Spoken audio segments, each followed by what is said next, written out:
of history here. And we would like to welcome everyone to have an enriching conversation about Black Survival Guide and this particular exhibition. I will just turn this off because it's not working. I don't know if you want to try this one. Anyhow, so Black Survival Guide or How to Live Through a Police Riot is an exhibition by Hank Willis Thomas, and it is based on archival photographs of a police riot in Wilmington, Delaware after the assassination of Martin Luther King Jr. So this is kind of really poignant because what he did was he took also superimposed them with excerpts from Black Survival Guide, which was, of course, literally a survival guide that African Americans would use to kind of help them kind of survive and grapple through riots and anything that had to do with civil unrest. So we welcome today three speakers, our moderator Rebecca Muñoz, and our Dr. Elias Adanu, and Manuela A from the philosophy professor from El Paso Community College. And I'm going to turn it over to Rebecca Muñoz. She will be the moderator for this afternoon. Let's see if it works. Okay. Good afternoon, everybody. Again, my name is Rebecca Muñoz. I'm just going to go ahead and introduce myself. I am the Cultural Program Manager for the Museums and Cultural Affairs Department. And part of that position, I oversee Chalk the Block, the Downtown Art and Farmers Market, and our cultural funding program for the city. But on the side, I am also a doctoral student at the University of Texas at El Paso, and I'm pursuing a PhD in Rhetoric and Writing Studies. And my primary focus for that program is looking at the rhetoricity of monuments and memorials, specifically memorials and counter memorials for the Civil Rights Movement, for the Confederacy. And so this is a really great opportunity to dig into Hank Willis Thomas's work. And so now I'm going to introduce our two speakers and ask them to just give you an overview of who they are and their work. And so I'll first introduce Manuela Gomez here. Hi everyone, thank you for being here. I'm Manuela A Gomez. I'm a philosophy professor at El Paso Community College. I have over 17 years of teaching experience on both sides of the US-Mexico border. I'm also a doctoral candidate in teaching, learning, and culture with an emphasis on sociocultural foundations of education. It's a lot of words and it's an intimidating title, but it means that I'm focusing on philosophical pedagogy, ethics, feminism, Latin American philosophy, and visual literacy. I've had the privilege of presenting my work in places like Harvard University and India, and it's a great honor for me to be here in my community, sharing a little bit of my philosophical insight. This 2022, I had the enormous privilege of being labeled Piper Professor for the state of Texas, which is the highest recognition statewide for college teaching. Thank you, Mina. And now I'll pass it over to Dr. Elias Adanu. Hello, everyone. I'm Elias Adanu. I am an assistant professor in the Rhetoric and Writing Studies program at the University of Texas at Paso. Broadly speaking, I research cuts across cultural, visual, and non-Western rhetorics. My work has sort of two broad but very closely related themes.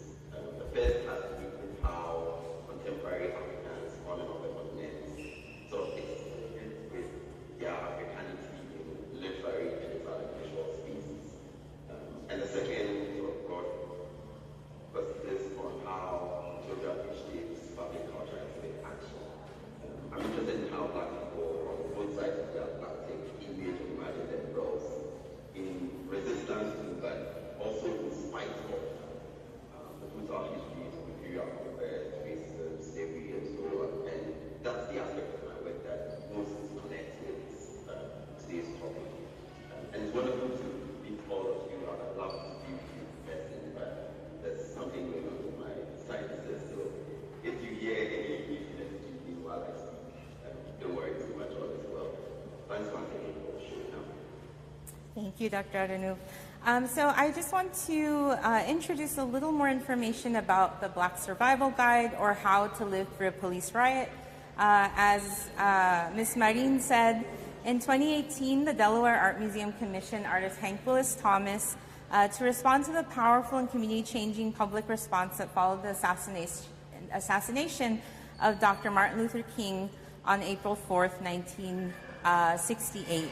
So protests were held throughout the nation and the world, and the civil disturbances in Wilmington were followed by a 9-month-long occupation by the National Guard that left an indelible mark on the community. This is reportedly the longest occupation of an American city by state forces in the nation's history. Wilmington, by the way, has a majority Black population. So through combining historic newspaper photographs with historic pamphlet, the Black Survival Guide, or How to Live Through a Police Riot, Thomas effectively creates a really unique physical and visual viewing experience for the audience to engage with, and you as audience members become implicated and witness to the history that's being presented on the walls today. So I wanted to give everyone some food for thought about the exhibit, and some quotes that you might be able to engage with before we go through the questions for our panelists.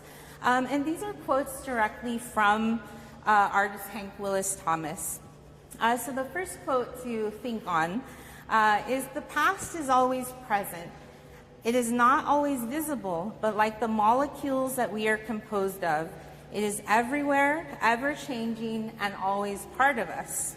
The second quote is, I see art, history, and politics in everything. For me, artists are civic leaders. And I think if we think about the role that artists have in creating work on the border, that's a really powerful statement and call to action for artists. And the final quote is directly from the Black Survival Guide, and it is important. Because you are Black, this booklet is important to you. It may save your life. So just some things to reflect on before we get started.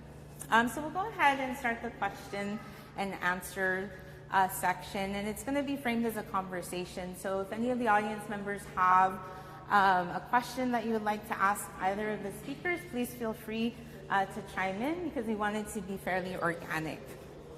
So the first question, and we'll take turns here. So we'll start with Mina, if that's okay. So why is art a fruitful site for engaging with history, particularly public history?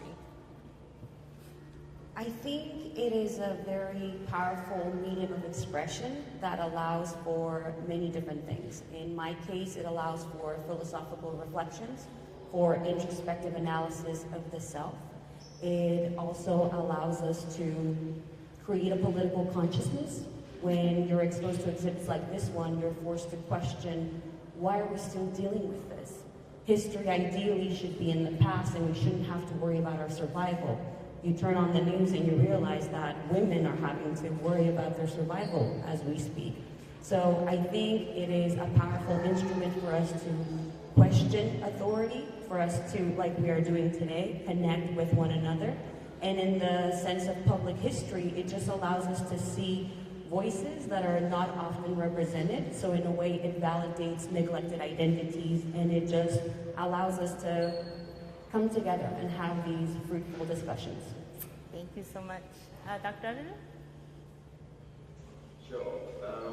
I'd like to sort of pick the question a little bit before I answer it. I'm wondering what we mean by history is as and it exists to tell history stories, right? Much of what we have come to know about key women in history came to us through our beloved writers, thinkers, musicians.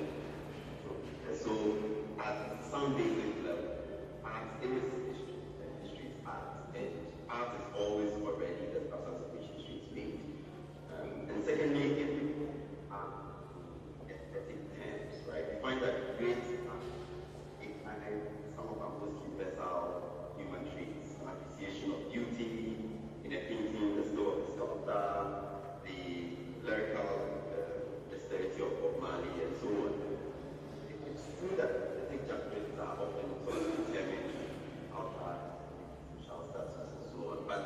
there's still a lot of art that contains some of the social stratifications.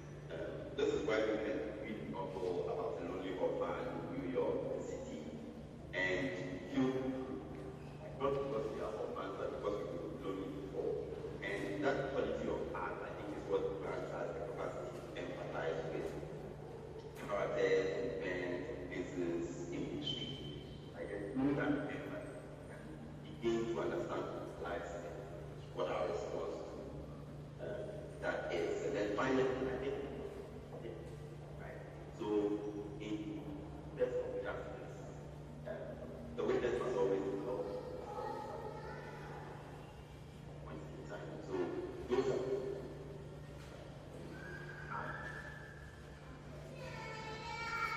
Thank you, Dr. Adanu. We're having a little bit of technical difficulty here, but hopefully we can work that out shortly.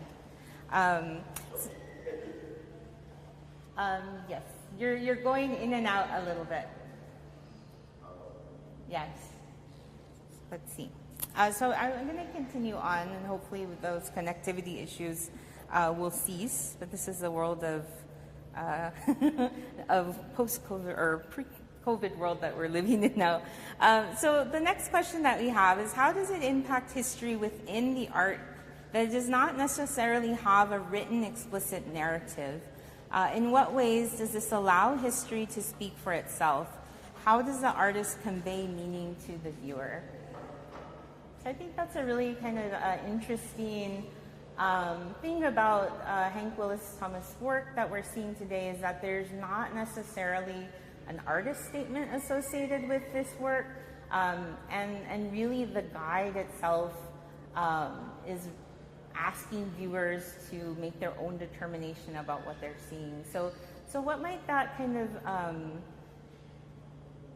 work for the viewer, and how would you think about this engagement here? So I think that's the beauty of rhetoric of images, right? That images themselves are telling us a story, regardless of the intention of the artist. The artist may have a very explicit meaning in trying to convey something, but us as spectators, we bring our own lived experience and our own context, and we interpret these images in a different way, perhaps, than what the artist intended. So I think visual literacy is extremely important, and we are all taught how to read words. We go to school and we're taught what these words mean when they're put together, but we rarely think about how do we read images and the many semiotic dimensions and all the layers of meaning that are embedded that are not necessarily 100% present to the naked eye immediately. So I think this exhibit has this wonderful interactive dimension to it where we're allowed to discover that meaning, and regardless of whether there's an artist statement guiding us through it or not, we're all able to reflect and think about, again, why are we still dealing with issues of injustice and survival even to this day? Thank you. Dr. Adanu? Yeah, I think recent viewers have shown us that sometimes even when there's an explicit narrative, there's still going to be a motivation for the fact. We all remember when George Floyd was killed, and that was a clear view where there was a knee on his neck for 9 minutes, but there was still a lot of disagreement about what it really meant, and so sometimes there's an assumption that the more explicit the narrative is, the less work the viewer has to do. But I find that that's not always the case. When it still has to be negotiated, negotiated between art story produced and what the perceptions of the viewer already are. And so it's not straightforward to expand explicit narrative. And the other thing to consider also is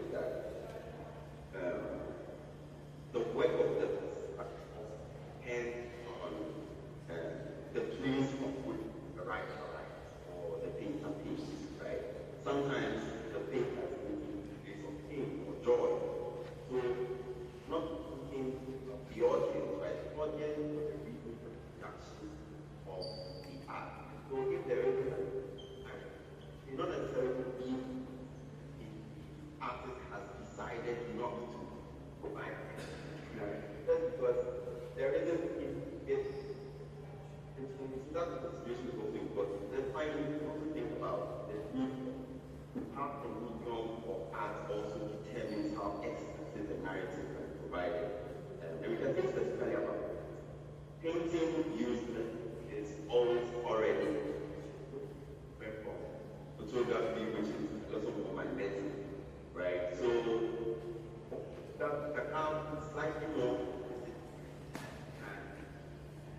for instance. So those much can be how you receive the project of art or not a piece of art is. Thank you. So this is a nice segue question as well. So what is the role of context for art that grapples with this kind of content? And I think sometimes when we think about context, we're thinking about the context of the art itself, but there's also the context of the audience and their kind of positionality in the world that may or may not give them some sort of insight or interpretation that may not, that may kind of enhance the role of the art. So what do you think about that, the context of the work of art for the content of the specific exhibition? So I think this is related to the previous question of meaning, because context is extremely important in relation to meaning. And I keep thinking of a very specific example in this museum. In the first floor, you have an August 3rd exhibit, right? And this exhibit commemorates the worst racist attack on Hispanics, Mexican Americans, and it is here in El Paso. And I wonder, would it have the same effect if this was being exhibited in London, perhaps? And I assume people in London would reflect on why would a white supremacist drive hundreds of miles to kill people just for who they are, but it wouldn't have the impact of us connecting with our lived experiences. This is our community, these are our emotions, and in this way, context in this exhibit is extremely important for us to relate to this. So I think context is important. I'm not saying we should only display art to the people that resonate with it immediately, or art that happened in one place should stay there. But I do think there's something to be said about how people can relate to that particular art. And there's contexts that are geographical, there are contexts that are in terms of the time period, right? The context of us having to go out into the streets and protest for survival for many other issues beyond racism, misogyny and sexism, I think that's a relevant context as well, because it allows us to reflect on what do we need to do? What have we not done? It's been over 60 years and we continue to have these conversations. We see these images and they're just as horrible, but we have many more reproducing themselves in public history and public spaces as we speak. Yes, exactly. Thank you. Dr. Adanu? Yeah, I'm using the mic now, so hopefully you can hear me better. So I was thinking about where Manuela A left from. I think one of the contexts that's often lost in a lot of conceptualization of art is the kind of intimate histories that drive the work of the artist, right? Beyond sort of the grander scale political or socio-economic context, for instance. So I think sometimes when we look at the work of art, we also need to figure out the kinds of contexts that are not always easily accessible. As a photographer myself, one of the contexts that I think about very often is the immediate one, the context right outside the frame. Because there's always more happening outside any photographic frame. And so the photographer makes constant decisions about what to execute with each shot that's taken. And so it's always an interesting exercise to contemplate what stories have been sacrificed in favor of the ones that have been told. Another more recent exigence is to think about technological context, right? And how technological context over time determines what sorts of purposes art if we think about the photographs from the 19th and 20th century, for instance, because of limitations of photographic technology, for instance, most of the photographs were portraits or really still images because cameras were not advanced enough to capture motion. And so you realize that much of what we have about African American resistance, especially in the US, for instance, comes through the portraits of Frederick Douglass, right? Whereas much during the civil rights movement, we begin to see more images of police brutality, for instance, because the technology had caught up at that point. And even more recently, now people are able to film instances of police brutality, for example, directly from their homes and post them on the internet. And this is sort of a really useful something that not exists 50, 100 years ago. And so it's always necessary to consider these kinds of technological concepts and how they impact the kinds of sort of social justice work that can be done through arts. Thank you. So I'll pause here. Do you have any questions for the speakers?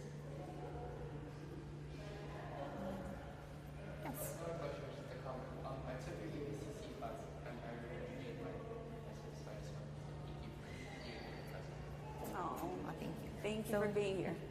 And for the rest of the audience who's at home, a compliment was paid to Professor Gomez. I believe you're asked to use this. Oh, sorry about that. All right, thank you. So the next question, in Black Survival Guide, viewers are encouraged to participate in the uncovering of history. Why is the act of participation important? How does this influence the viewer's perception of history? So we'll go to Dr. Adanu for this one first.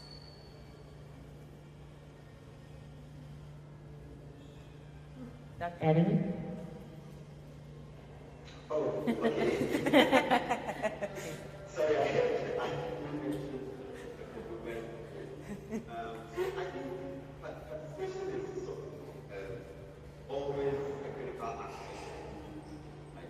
I think of spectatorship and participation as the second arm of opinion construction.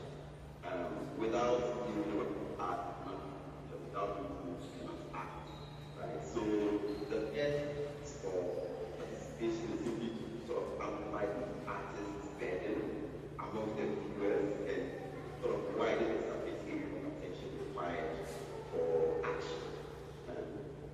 But there's always a challenge that's even more serious now that we always run the risk of creating passive viewers, right, or voice, because now we have sort of an oversaturation of like every time you turn on the TV, there are images of war, poverty, and over time we become desensitized to this. And it's always great. And so on some people, we ought to always be acting ourselves with a shock, for example, that comes from every loss of woman, right? What does it mean to be respected? Well, that is aware of the risk of overexposure, right? But at the same time, it's also an active perspective about what ought to be done when we encounter gory images, for instance. And I like the fact that Thomas's work uses reflective violence, which by nature and the audience's participation, right? So if we don't actually use the flash on the photograph or the artwork, don't see the image, right?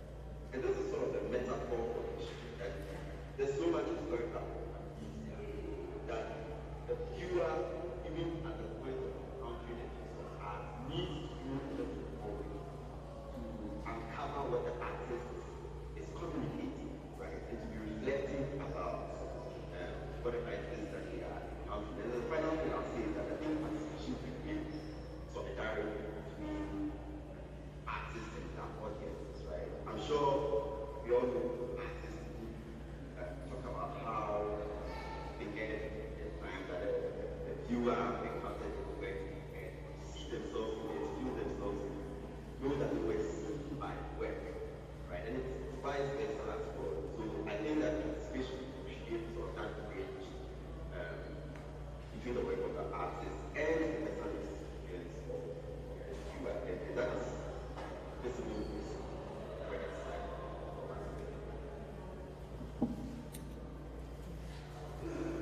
So when I first came to the exhibit, it was a couple of weeks ago, and the lights were very dim, and it seemed very dark. And I thought, well, the museum closed early. I think I need to go. And it wasn't until the security guard came over and she said, no, in order for you to see the images, you need to participate. You need to take out your phone and you need to put it to the level of your eyes with a flash for the images to be revealed. So just like Dr. Adanu is mentioning, I think there's a very strong metaphor there in terms of uncovering truth, in terms of uncovering history. It requires that we actively seek it. It's not going to be apparent, it's going to be obscured. And it requires that we want to look at it. And I was really interested in this quote from the artist, Hank Willis Thomas. He was saying that when he was younger, when he encountered public art, he would always see these big horses and these white men looking down, like these statues that were just with this gaze of up, down.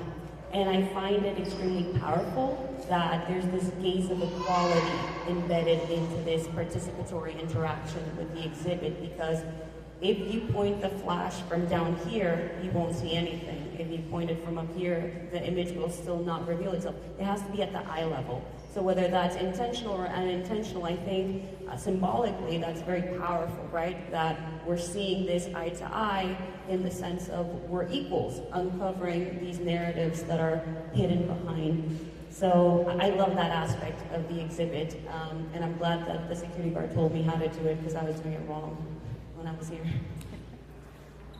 Yeah, I think that's a really great and powerful point, right? The public monuments are often staring down at us, right? They're bigger than life, they're inaccessible in their accessibility. But these photographs, you're called to engage with them on this very intimate level, and you're using one of the most intimate tools that you have, your cell phone, to uncover the image behind the text. So I think that's a really, both really great points there to bring out for this exhibition. And the next question, just continuing on, Black Survival Guide looks at a period of trauma. And it's a period of trauma, if you pay attention to what's going on in the news, seems to be ongoing, right? It's not, there's no close end to that trauma. You know, there was a mass shooting in Buffalo, New York at a supermarket that was racially driven. We had our own mass shooting here. The police continue to shoot down Black men in the streets who are unarmed. And so there's this tension, right, in our country that's reflected in this exhibit. So the question then for the panel is, what does it mean for a work of art to contend with periods of history like this? Dr. Adanu? One of the jarring things about this exhibit is the level of detail in the Black Survival Guide, right? There's a lot of detail about how to evade suspicion, how to evade the police, what to do in very specific terms in different kinds of emergencies, right? And what that tells me about this sort of period of trauma is that Black people at this time were thinking of very practical means of staying alive, right? So, and in there is the recognition that there was a certain desire to live, right? People have always asked why slavery people to be resistant slavery. And the Black Survival Guide is one of thousands of examples that prove that Black people have always exercised their agency for slave shipping or nationalist movements all across Africa, the Caribbean, the civil rights movement, to this present day, right? So there's never been a time in history, the history of oppression, when the oppressed have got to oppose the oppressors. And that's something that sometimes gets lost in all of this, right? The oppressed are very often seen as victims, but here we have an example where there's an actual guide that shows, you know, at this great level of detail what exactly the number of scenarios. And I think underpinning all of this practical desire to live is a certain sense of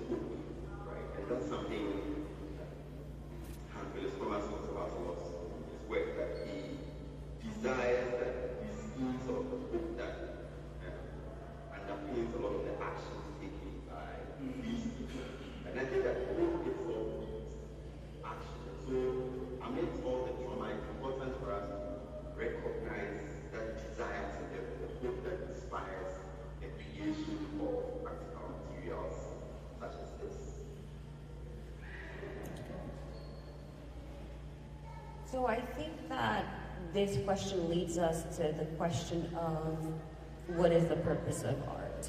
Is art here to make us feel a specific type of way? And I think that's a personal answer for everyone, but for me, the fact that these exhibits, and I'm talking in plural because I want to refer to the one downstairs as well, because it deals with collective trauma and suffering, and there's overlaps, right, in terms of the social injustices that they represent. They both have to do with racism, and they both have to do with the fact that a lot of people don't survive it, and that we still have to talk about these issues today. I think it forces us to just think about, should art be philosophical in order for it to be meaningful and powerful? Should it have this quality of allowing us to reflect on it? And I think in many ways, having these two exhibits in this museum, you're validating and legitimizing these issues to be important, and for us to come and interact with them and try to see, well, where we go from here. So I think they both have the similarity as well of there are these artifacts that were just a thing that then turned into art, right? So the manual was something that served a purpose, but now we see it exhibited. The vests downstairs of the Walmart workers were just vests that were serving a purpose for people to be seen, but now they have this dimension of, okay, artistically, what do they represent, and what are they telling us as a spectator? So I think it's ultimately a question of aesthetics, like what are we expecting art to do? And for me personally, the art that represents and validates suffering like this is the most powerful one, because it allows me to think critically a little bit more.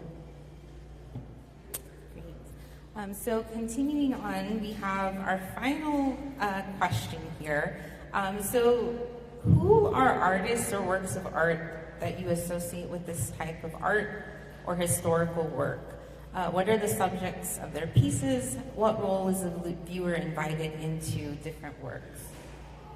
So we'll pass this on to Rita. So for me, I tend to be attracted to artists that represent what is not supposed to be represented. In a way, I like defiant artists, deviant artists that are not necessarily the mainstream artists. And I'm thinking of two very specific examples. The first one would have to be Miss Van, this graffiti artist who began the women's street art movement in Europe. And in the 90s, she was representing voluptuous women. Before there was this movement of body positivity, she was drawing these women that were owning themselves and their sexuality out in the street, again forcing people to reflect philosophically on the meaning. We had graffiti before, obviously, and you had taggers leaving their names and their nicknames, but you didn't really have these images that forced women to have these reflections about what does it mean to be a woman, what does it mean to be sexual. And I think that's an example that, to me personally, is a good example of the type of artist that I resonate with. And the other one would be a local artist. I would have to say the work of Jesus Elsimi, depicting all of these wonderful murals that show the pride in our Mexican-American heritage. If you go to Segundo Barrio here in El Paso, you'll see the wonderful pieces, and now he's traveling all over the world, leaving a little bit of that seed everywhere. So I would have to say those two examples. I wouldn't want to say artists that are already in the museums, because we know that 85% of the art that is currently in the museums of the United States is produced by men, 87% of them white men. So I like to pick examples of women and men of color that are not necessarily yet at that level, but I'm hoping that one day we will value their contributions just as much. Thank you. Dr. Adanu? One of the key texts that comes to mind when I look at this exhibition is Stanley Coates' book, Between the World and Me. And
throughout the world. And what he does is engage with the sort of historical amnesia that has gone on.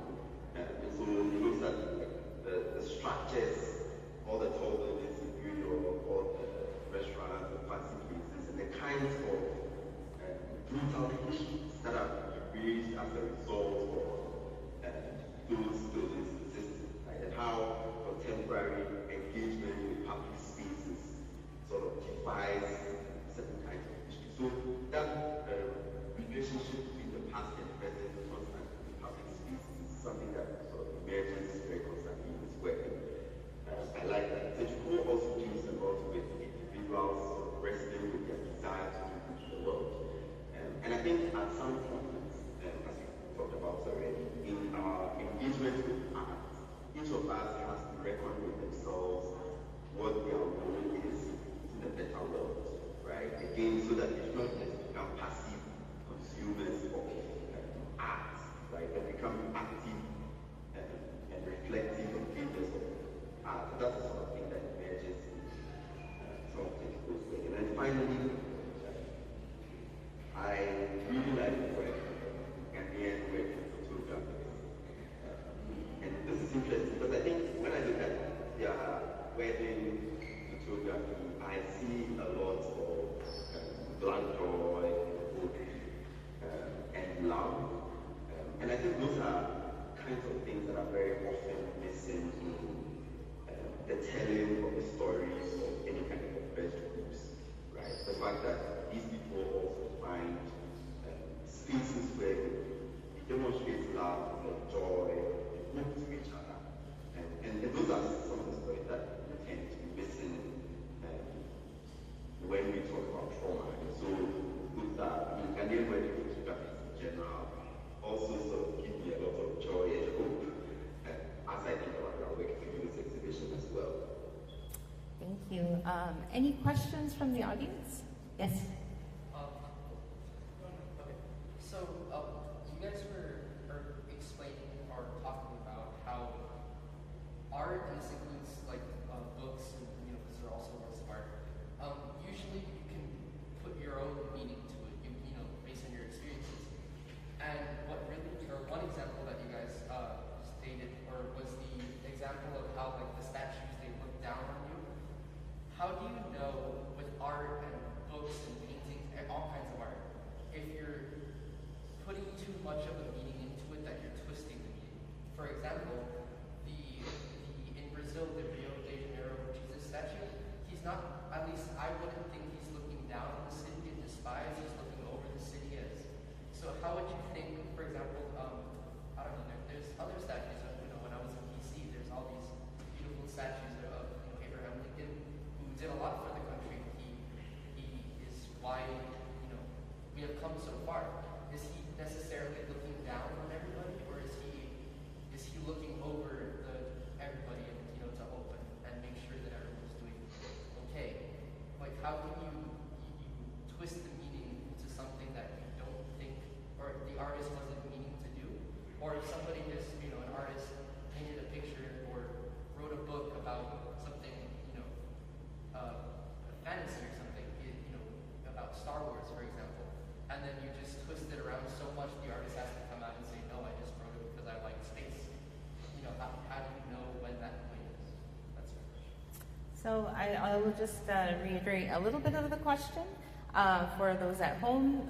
So the question is, if I'm interpreting this correctly, how do you determine meaning in a work of art, and whether the viewer is interpreting the meaning in the way the artist intended, or twisting that meaning into a different interpretation? So either. I think it's impossible to control meaning. I think regardless of the artist saying explicitly, I want you to have X experience, the viewer will have a variety of different experiences. But I think that's a very good question, because somebody might say, well, wait a minute, those statues are not looking down to you, they're protecting you, right? Like, it's a matter of your interpretation. But I will go back to my previous point of, it's really hard for us to have genuine meanings and interactions when art is presented or showcased when it only comes from a specific narrative or a specific group of people. When we don't have enough diversity in art, it's hard for us to really resonate genuinely and accurately when it comes to that meaning, right? So we're only getting one type of meaning, intentional or unintentional. So I think that goes to say it's important for us to have a variety of different intentions, and even then we will disagree. We could always ask the artist, and the artist might say, I never meant to be racist. But then it's going to be up to me to say, well, do I feel like it's insulting or not? And I think that's the beauty, again, of exploring the rhetoric embedded into these images, or any kind of art, like you said. It could be in a book, it could be in a song. But just to give you a final answer, we cannot control it. We can become educated, right? We can study semiotics, we can try to see what are all the different dimensions here, but we will rarely ever find a consensus.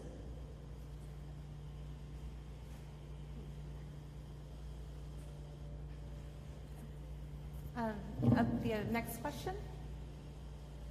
No? Okay. Okay. And I have one follow-up question for both of you. Where do we go from here in terms of looking to how we create space for a diversity of voices, in terms of how we create room for joy? Because I think one of the great points that Dr. Adanu brought out is in our reflections of historical periods of trauma. Those reflections are often heavy, and that's often a burden that's placed on communities in struggle, that we have the burden of bearing the trauma without reflecting on the joy in our communities. So what can we, where do we go from here in terms of how we interpret works moving forward, or what we look for in works of art to reflect historical periods of turmoil? I mean, you want to go first, Dr. Adanu? I think this exhibition is one such critical moment for creating space for diversity, right? And I like the fact that in the US, at least, there's a Black History Month, for example, where there's a lot of attention on Black history, Black art, and things like that. And so I think that's a good first step. Another way of creating those spaces is to take seriously the meanings derived from art by people in the minority. And I'm going back slightly to a question that was asked by the audience member a few minutes ago, right? And very often we take for granted that history is interpreted through the eyes of those that are powerful, right? It's a proverb or whatever, by saying that until the lion has the story, and those of the hunt will always glorify the hunter, right? And so we also recognize whether meaning is only being created by the hunter or by the hunted. And as we do that work of scrutiny, we need to figure out if we have not created enough spaces for those who are the subject of our art themselves to speak for themselves. Sometimes we say we are speaking for the voiceless, for instance. And it's very possible that the voiceless are voiceless because we speak for them, right? And perhaps we need to give the money to the voiceless to speak for themselves. And so I think it's something that museums or any kind of public space that's responsible for sort of making history visible, pay attention to the subjects that history tells us about. One of the fascinating things we discover when we look at books on the history of photography, right? There's a book, I think it's titled by something like The History of Global Photography, something like that. In that book, Black people only appear as subjects and sitters of the camera, right? There are no Black photographers. And so it's easy to think that photography was something that was practiced only by white people, right, across the globe.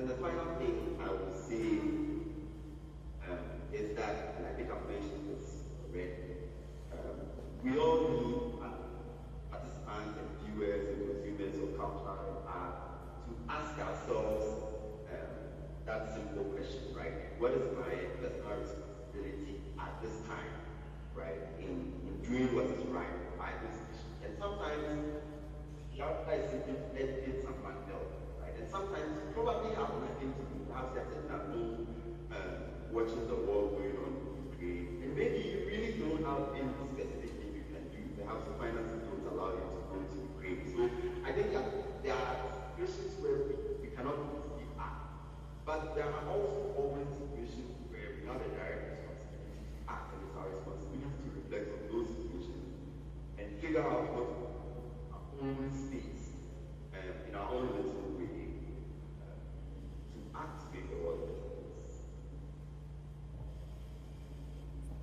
I'd like to share a personal experience that relates to art and history and the importance of representation and diversity. In 2004, I went to Texas A&M for my graduate degree in philosophy. I believe Dr. Adanu is also a former Aggie. And while I was there, I shared some of my photojournalism work with a professor. And it was a photo exhibit that I titled Juarez Without the Myth, because this was at the peak of the drug war in Juarez. It's still ongoing, but it was at its worst level. And it was a series of photographs that I took of everyday people literally just trying to survive it all. They were just people that were working downtown at the market. And I was offered an exhibit for me to display these images. And coincidentally, a local scholar, Dr. Miguel Juarez, was the librarian at the time of the Cushing Memorial Library, the Texas A&M Library. And he saw this exhibit and he was so moved by it that he decided to purchase it for their permanent archives, for their Latin American archives. And I was trying to just capture a Juarez without the myth, right? But then when the purchase was final, he took me to the Cushing Memorial Library and he showed me exactly where these photographs were going to be housed permanently. And it was right next to the KKK robes that they still had in the archives, right? And it was this creation of history, because now we have these photographs of people from Juarez that are just at the same level, right? Challenging or in a way subverting that there's only one type of history. So I think representation matters. What you're doing in this museum is exactly what we need to be doing, including the community in these conversations, talking to local scholars that will have different connections to the experience. I cannot speak about the Black experience, but I can speak about the experience of being a woman on the border, of being a philosopher, of being a woman of color in these times of trying to survive as well. So I think we're in the right direction. As we've seen, sometimes it takes a long time, but there's a tiny bit of progress, and I'm hopeful that there's more to come. Thank you. So before closing, do we have any questions, final questions from the audience? Yes. I have a question, and it's just regarding any future events that maybe we could all be, aware and mark it in our calendars. Okay. Yes, we have a table out here for the El Paso Museum of History, and I believe there's a newsletter that you can sign up for to find out about upcoming events here at the Museum of History. And you can follow El Paso Museum of History on Instagram and on Facebook. And we have a great social media presence there that's been developing. Yes? So I would assume that the photographs are on their online archive as well. Would you be able, after, to give me the word search word stuff? Absolutely, yes. So now we'll go ahead and close, and we invite the audience to experience the exhibit if you haven't already done so. And I believe there's some refreshments, Erica? Yes, and there's some refreshments for you all as well. I want to thank Manuela Gomez from EPCC and Dr. Elias Adanu from UTEP for joining us today. And thank you all for joining us today to talk about this really important exhibit here at your El Paso Museum of History. Thank you so much, and we will see you next time.